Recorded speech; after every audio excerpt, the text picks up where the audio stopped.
నాగార్జున సాగర్ ఎడమ కాల్వ పరిధిలోని ఆయకట్టుకు ఈసారి యాసంగి పంటకు నీరు విడుదల చేస్తామని తెలంగాణ ప్రభుత్వం ప్రకటించింది. ఇప్పటికే మంత్రి హరీష్ రావు నల్గొండ, సూర్యాపేట, ఖమ్మం ప్రాంత ప్రజాప్రతినిధులతో సమీక్ష నిర్వహించి నీటిని విడుదల చేస్తామని తెలిపారు. దీంతో ఆ ప్రాంతంలోని రైతులు ఆనందం వ్యక్తం చేస్తున్నారు. అయితే గత 4 ఏళ్లుగా ఆయకట్టు పరిధిలో పూర్తి స్థాయిలో నీటి విడుదల జరగలేదు. గతేడాది రబీకి నీటి విడుదల జరిగిన ఆరుతడి పంటలకే పరిమితమైంది.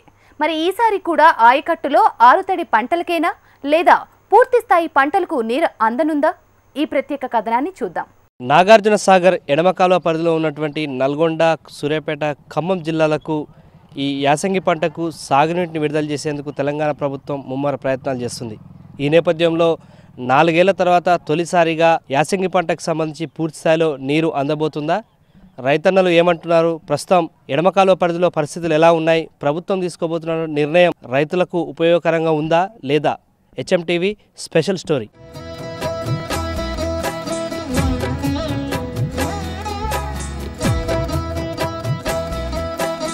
తెలుగు రాష్ట్రాల్లో 1,00,000 ఎకరాలను సస్యశ్యామలం చేసే జలాశయం నాగార్జున సాగర్. కానీ ఎగువ నుంచి కృష్ణమ్మ పరుగులకు బ్రేక్ పడటంతో సాగర్ ఆయకట్టుకు గత 4 ఏళ్లుగా సాగునీరు విడుదల కాని పరిస్థితి. గతేడాది నీటి విడుదల చేసిన ఆరుతడి పంటలకే సరిపోయింది. ఆయకట్టు పరిధిలో ఖరీఫ్కు చుక్క నీరు కూడా విడుదల కాలేదు. సాగర్ కేవలం మంచినీటి అవసరాలనే తీర్చింది. ఈ ఏడు ఖరీఫ్కు నీరు రాలేదు. అక్టోబర్లో ఎగువ ప్రాంతంలో కురిసిన వర్షాలతో శ్రీశైలం నుంచి కృష్ణమ్మ సాగర్కు చేరింది. 500 అడుగుల నీటి సామర్థ్యం నుంచి ప్రస్తుతం 572 అడుగులకు చేరింది. సాగర్లో గరిష్ట నీటి సామర్థ్యం 590 అడుగులు. రబీ పంట అవసరాలు తీర్చేందుకు సాగర్లో నీరుంది. దీంతో తెలంగాణ ప్రభుత్వం సాగర్ నుంచి ఎడమ కాలువకు రబీ కోసం నీటిని విడుదల చేయాలని నిర్ణయించింది.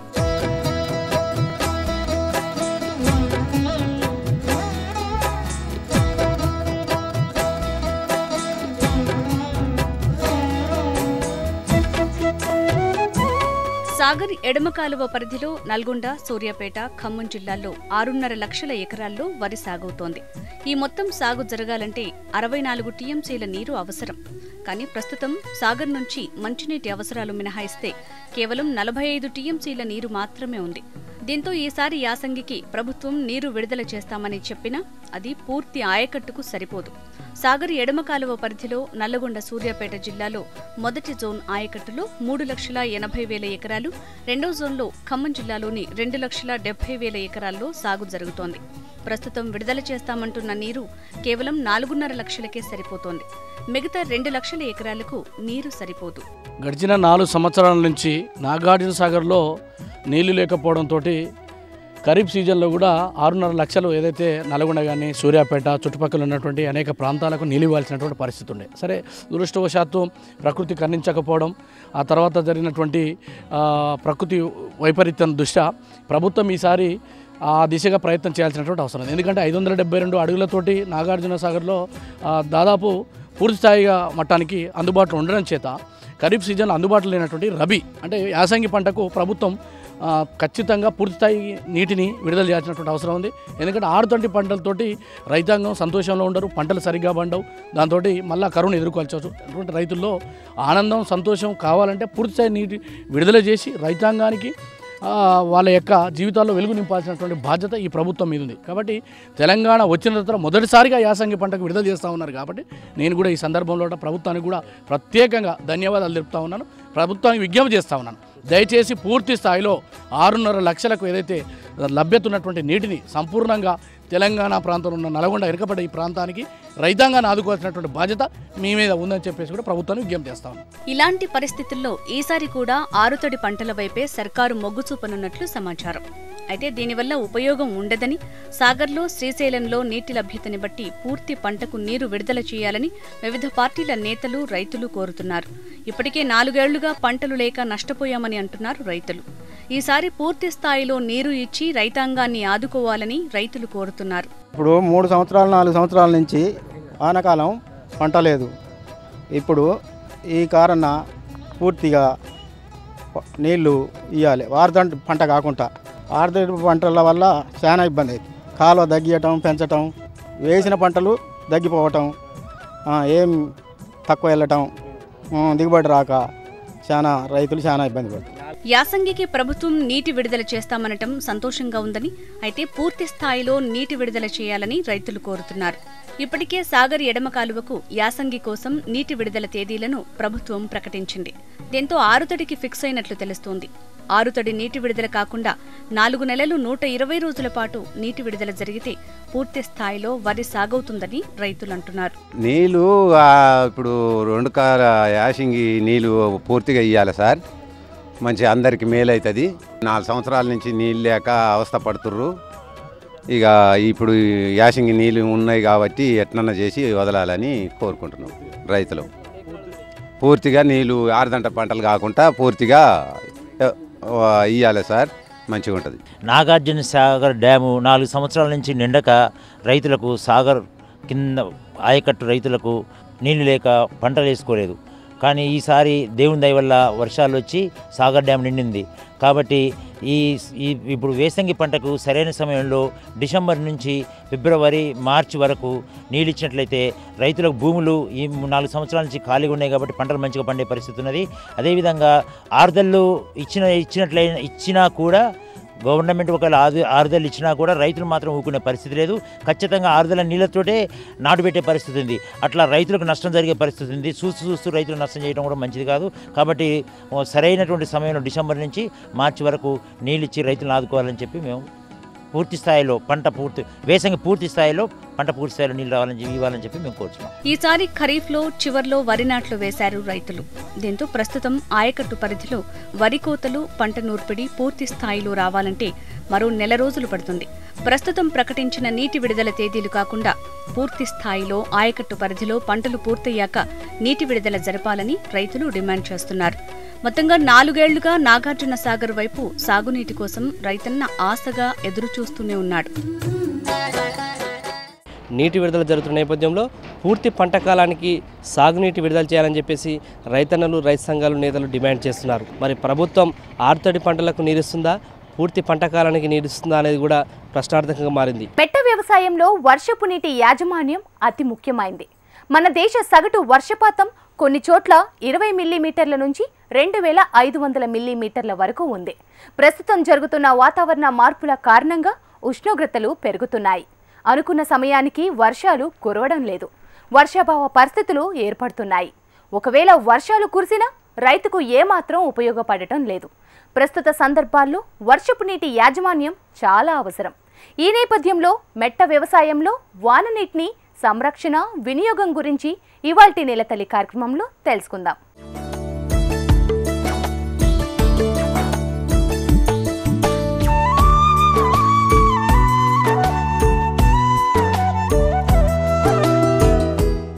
మన దేశంలో 55% వ్యవసాయ భూమి వర్షం మీద ఆధారపడి ఉంది. సుమారు 42% ఆహారాన్ని దేశ ప్రజలకు సమకూర్చుతోంది. దీనిలో ముఖ్యంగా 80% తృణధాన్యాలు, అపరాలు, నూనె గింజల పంటలను రైతులు పండిస్తున్నారు. మెట్ట వ్యవసాయంలో ప్రధానంగా ఎర్ర భూములు, నల్ల భూములు ఎక్కువగా ఉంటాయి. ప్రత్యేకంగా తెలుగు రాష్ట్రాల్లో 80% ఎర్ర భూములు, 20% నల్ల భూములు ఉన్నాయి. ఆంధ్రప్రదేశ్, తెలంగాణలో వర్షపాతం మెట్ట ప్రాంతంలో సుమారు 500 మిల్లీమీటర్ల నుంచి 1000 మిల్లీమీటర్ల వరకు నైరుతి రుతుపవనాల ద్వారా పడుతోంది. ఈ వర్షం పడే క్రమంలో వచ్చే మార్పుల వల్ల మెట్ట భూముల్లోని రైతులు పలు సమస్యలు ఎదుర్కొంటున్నారు.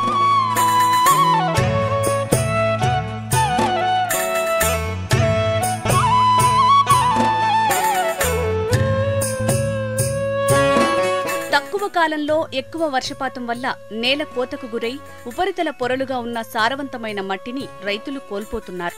దుక్కిలో లోతు తక్కువగా ఉండటం వల్ల మట్టిలో లభించే పోషక పదార్థాలను మట్టితో సహా కోల్పోతున్నారు.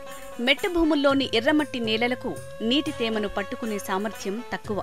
వర్షపాతం సమంగా విస్తరించకపోవటం, అప్పుడప్పుడు ఎక్కువ కాల వ్యవధిలో పడటం వల్ల నీటి ఎద్దడి ఏర్పడుతోంది.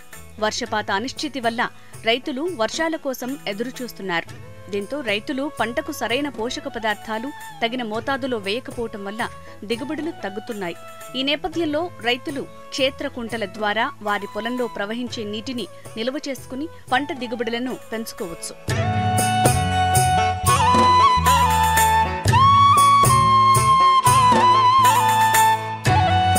పొలంలో పడిన వర్షపాతాన్ని, ప్రవహించే నీటిని వృధా చేయకుండా పొలంలో తవ్విన నీటి గుంటల్లో నిల్వ చేసుకునే పద్ధతిని క్షేత్ర నీటికుంట అంటారు. ఈ నీటి కుంటకు కావలసిన క్షేత్ర కాలువలతో జోడించి నీటిని కుంటలో పడేలా చూసుకోవాలి. పొలంలో క్షేత్ర నీటి కుంటలను ఏర్పరచటం వల్ల ప్రాంతీయ నీటి లభ్యత, నీటి సంరక్షణ, మట్టితో పాటు పోషక పదార్థాలను సంరక్షించవచ్చు.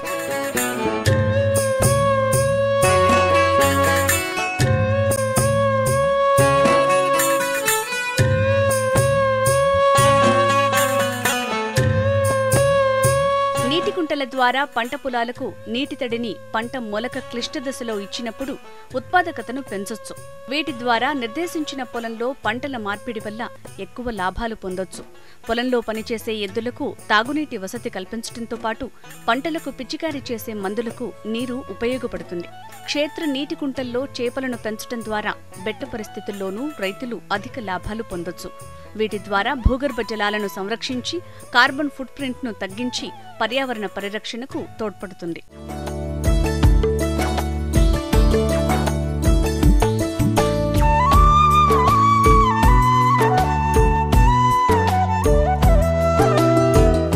మెట్ట పొలాల్లో వర్షపు నీటి సంరక్షణ 2 విధాలుగా చేయవచ్చు. ఒకటి, పంట పొలంలోనే వర్షపు నీటిని ఇంకడానికి తోడ్పడడం. రెండోది, అధిక తీవ్రత వర్షపాతం వల్ల కలిగే ప్రవాహాన్ని క్షేత్ర నీటి గుంటల ద్వారా సంరక్షించుకోవడం. ఆ విధానాలేంటో ఇప్పుడు చూద్దాం.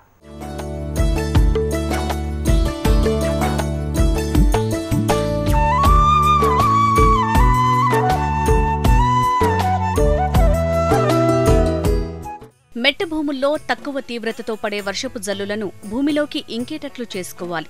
ఈ విధానాల్లో ముఖ్యమైనవి వాలుకు అడ్డంగా దున్నటం, ఎర్ర పొలంలో కాంటూరు గట్లు 30 నుంచి 50 మీటర్ల దూరంలో వేయాలి. 20 నుంచి 30 మీటర్ల దూరంలో గ్రెనేడ్ గట్లు వాలుకు అడ్డంగా నిర్మించుకోవాలి. గట్ల మధ్యలో భూమిని వ్యవసాయానికి అనుగుణంగా దున్నుకోవాలి. తర్వాత బోధెనాగలి పద్ధతిలో విత్తనాలను వేయాలి. ఈ నాలాలు వాలుకు అడ్డంగా ఉండటం వల్ల నీటి ప్రవాహం తగ్గించి భూమిలోకి ఇంకేలా చేస్తుంది.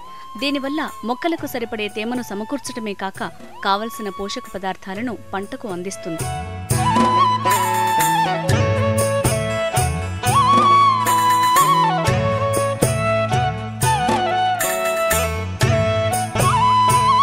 నల్ల భూముల్లో ఇంకుడు సామర్థ్యం తక్కువగా ఉండటం వల్ల వర్షపు నీరు నిల్వ ఉండి పంటను నష్టపరుస్తుంది. కానీ నిల్వ ఉన్న నీటిని నాలాల ద్వారా పొలం బయటికి తీసి క్షేత్ర నీటికుంటల ప్రవేశ ద్వారానికి కలపాలి. ఈ భూముల్లో బ్రాడ్బెడ్ నాలీ పద్ధతిలో జంట వరుసల్లో విత్తనం చేయొచ్చు. దీనివల్ల పంటకు కావలసిన ఆక్సిజన్ లభించటమే కాక పంట బాగా పెరిగి ఎక్కువ దిగుబడులొస్తాయి. ఈ విధంగా సోయాబీన్, పత్తి, వేరుశనగ, మొక్కజొన్న పంటల్ని వేయొచ్చు.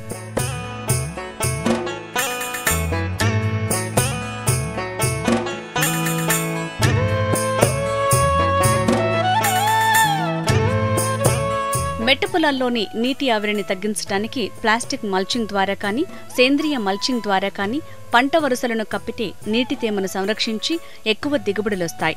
ఈ పద్ధతి ద్వారా సగం బెట్టను నివారించొచ్చు.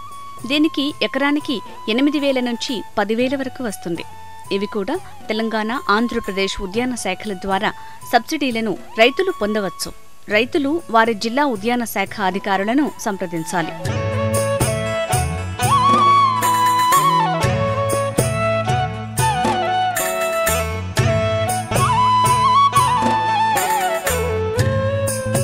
కాంటూరు గట్ల ఉపాధి హామీ పథకం ద్వారా రైతుల భూములను అనుసంధానం చేయొచ్చు. ఈ గట్లపైన సేంద్రియ మల్చింగ్కు కావలసిన గ్లెరిసీడియా మొక్కలను కానీ, నీటి ఎద్దడికి తట్టుకునే పండ్ల చెట్లను పెంచితే రైతులకు అధిక లాభాలొస్తాయి. ఈ పద్ధతుల ద్వారా వర్షపు నీటిని పొలంలో ఇంకింపచేసి పంటకు కావలసిన తేమను పొందొచ్చు. దీంతోపాటు ఎక్కువ తీవ్రతతో వర్షం పడినప్పుడు ప్రవహించే నీటిని నాలా ద్వారా ప్రవహింపజేసి ఆ నీటిని క్షేత్ర నీటి కుంటల్లో నిల్వ ఉంచుకోవాలి. ఈ విధానంలో మన పొలంలోని వర్షపు నీటిని మనమే వాడుకునే విధంగా రైతులు అర్థం చేసుకుని పాటించాలి.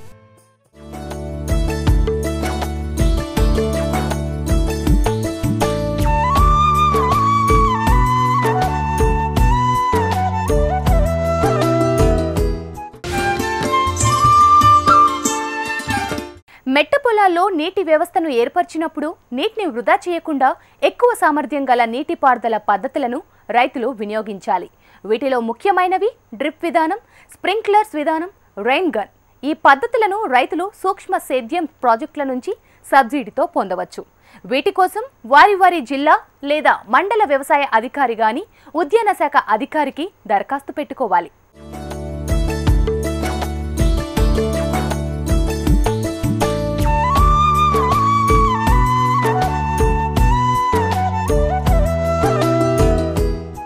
ప్రవాహపు నీటిలో మట్టి శాతం ఎక్కువగా ఉంటే స్ప్రింక్లర్ను లేదా రెయిన్ గన్లు వాడాలి. లేకపోతే ఉద్యాన పంటలకు నీటిని ఫిల్టర్ చేసి డ్రిప్ ద్వారా పంటలకు నీరు అందించవచ్చు. రెయిన్ గన్ నీటిపారుదల పద్ధతి ద్వారా తక్కువ సమయంలో ఎక్కువ భూమిని తడపొచ్చు. కానీ ఈ పద్ధతికి 5 HP డీజిల్ పంపు సెట్లు లేదా 3 HP సబ్మెర్సిబుల్ పంపులను వాడొచ్చు. ఈ పద్ధతిలో పోర్టబుల్ సెట్లు కూడా మార్కెట్లో ఉన్నాయి. ఎక్కువ సామర్థ్యం గల నీటి కుంటల్లో శాశ్వత పద్ధతులను కూడా వాడొచ్చు. ఈ పద్ధతిని ముఖ్యంగా వేరుశనగ, మొక్కజొన్న, పత్తి, పశుగ్రాసం వంటివి వాడొచ్చు.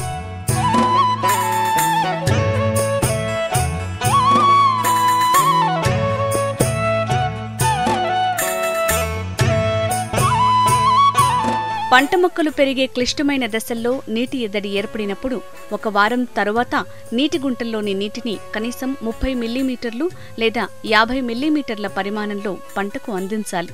అంటే కనీసం 3 నుంచి 4 గంటల వరకు స్ప్రింక్లర్ల ద్వారా గానీ లేదా 1 నుంచి 2 గంటలు రెయిన్ గన్లను పొలంలో నడిపించాలి.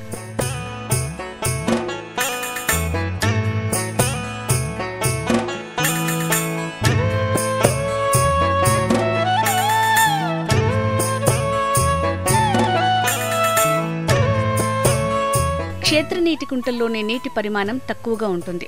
కాబట్టి నీటి వినియోగ సామర్థ్యం, ఆర్థిక లాభాలను పెంచేందుకు పంట మార్పిడిని రైతులు చేపట్టాలి. శాస్త్రీయంగా మెట్ట పొలాల్లో వేరుశనగ, మొక్కజొన్న, కంది, పత్తి ఎక్కువగా పండిస్తున్నారు.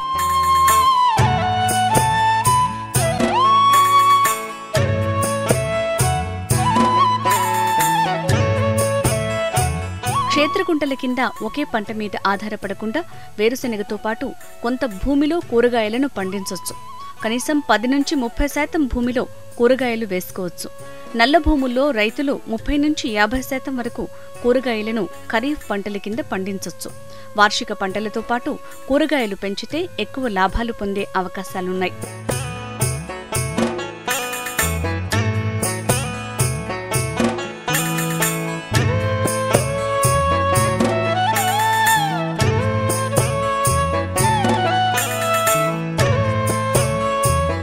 నీటి కుంట రెండోసారి నిండినప్పుడు తేలిక భూముల్లో క్యారెట్ లాంటి పంటలను తీసుకోవచ్చు. రబీ కూరగాయలు గాని క్యారెట్ లాంటి పంటలు వేసినప్పుడు ప్రతి తడికి 30 మిల్లీమీటర్ల నీటిని స్ప్రింక్లర్ల పద్ధతి ద్వారా గాని లేదా రెయిన్ గన్ ద్వారా గాని తడి ఇవ్వచ్చు. ఈ విధంగా పంటకు 5 నుంచి 6 తడుల నీటిని అందించవచ్చు.